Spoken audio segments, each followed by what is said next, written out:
Hello YouTube, Luke, Nick here. And this is the first, well, I think it's either the first or second time you guys see me in the webcam.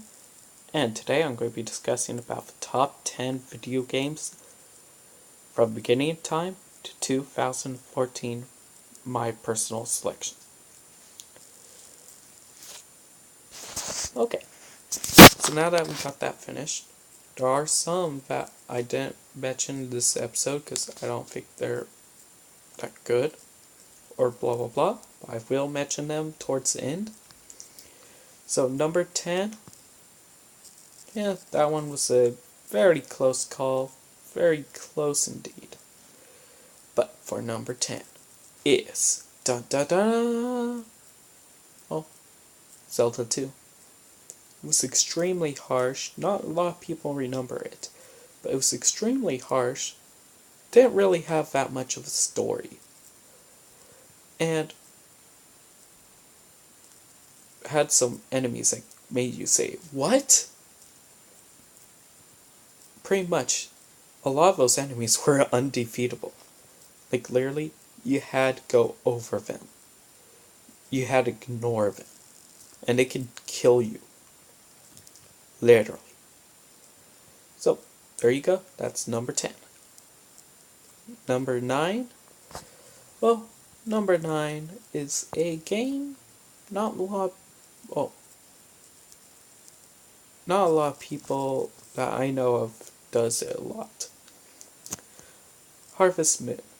Pretty much, you're an average farmer that bought land. You sell stuff, you collect minerals, you pretty much just keep on doing that kind of stuff. You buy an expansion to your house, you get a girlfriend, or if you're a girl, you get a boyfriend. And that's how it ends up. Now, number 8 is Animal Crossing. I'm not much for Harvest Moon or Animal Crossing kind of people.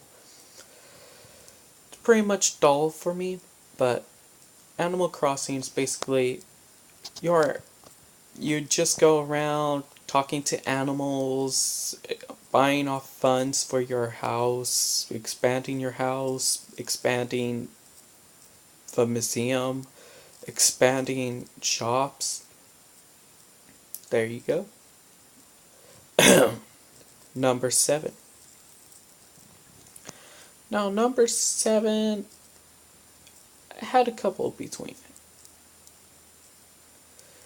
But I have to mention it somewhere. BioShock.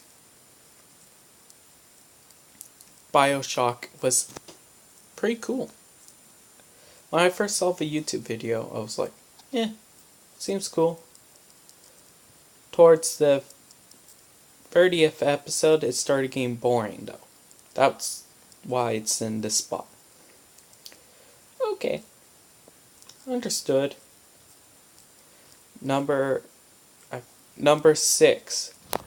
Now, 6. It was another Zelda one. Zelda Hyrule Warriors. It wasn't the game that I originally expected, so I had a little disappointment there. That's why it got moved down a couple. And you just claim keeps. It's nothing like the regular ones. I have to say that. Okay. Number 5. Now, number 5, let's just say number 5 is Banjo and Kazooie. Literally, as a kid, I couldn't get off of it. I went like 5 days straight. But then, it got boring. Returned when I was about 4 to 5 years older. I was like, it's fun again. It's one of those games that you could just experience and keep experiencing over the years, and it never gets boring. That's what I like about it. Now, number 4 is Skyrim. Literally. You're free to do whatever you want. You could go conquer people. It might have bad consequences or might have good consequences. Um, let's see here. Not many games you could turn into a vampire. Not many games you could be a werewolf. That's in Skyrim.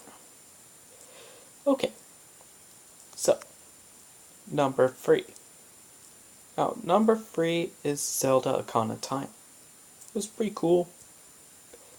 It had a good story, had a great adventure, and you start off as a kid, and then when you pull the Master Sword, you turn into a grown-up. That's amazing. Okay, so next is I lost count. Oh, 30, sorry. I think I'm on 30. Anyways, number 3 is da da da da da da da da da. Not another Zelda. Did I fool you guys? Literally. You want to know what it is? Number 3 is Age of Mythology. Literally. As a kid, I went like 30 days straight playing that. My mom yelled at me and even broke the disc because of it. It's a lot of it. But the only problem is it got boring after the campaign was done. So, online. Well, nowadays they don't have online. Working. Like, seriously. But they do have some workarounds called Game Ranger. There you go. Number 2.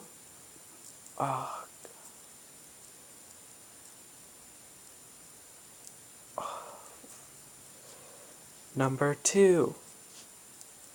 Now that game for number 2 was, ready for it? I don't fully remember the name. Oh, Minecraft. Sorry, I can't believe I forgot about that. Minecraft is number 2. You're free to build, you survive. Not only that, but you have mods that can make it even funner and you could craft, blah blah blah. Amazing. Now, but before I get on to number 1, let me just mention a few honorable mentions. Okay, The Forest, which is a horror game. We have God of War. And then we got, let's see here, I'll list one more. Ready? Wizard 101, which is a very old game, my opinion.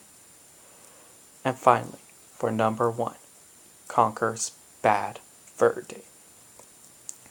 Now, it depends which version you have. The Nintendo 64 one has a lot of cuss words and blah blah blah. Probably wouldn't be obliged for children, while the Xbox version has them censored out. Now, pretty much you're a squirrel that's going home. Well, like, after a while beginning, you meet someone named Birdie. And you come out first drunk a little bit. And Birdie tells you about sensitive buttons, or contacts, sorry. And pretty much the squirrels gotta use those. Well, the squirrel's girlfriend, I forget the name, gets kidnapped. And you pretty much gotta save her. Well, you have to go on this amazing adventure, collect money even, just to freaking continue on certain parts. And yes, you do become a vampire. That's 2 games that I mentioned here that you get to become a vampire. It's amazing. Literally. It's nothing I would expect. And not only that, but it was for Nintendo 64. You would think it would have horrible graphics, wouldn't be that good. Well, the Nintendo 64 for that time was extremely good. The Xbox 360, I've only seen a few. The graphics are even better. So, there you go. There's my top 10 games from beginning time to 2014. Bye.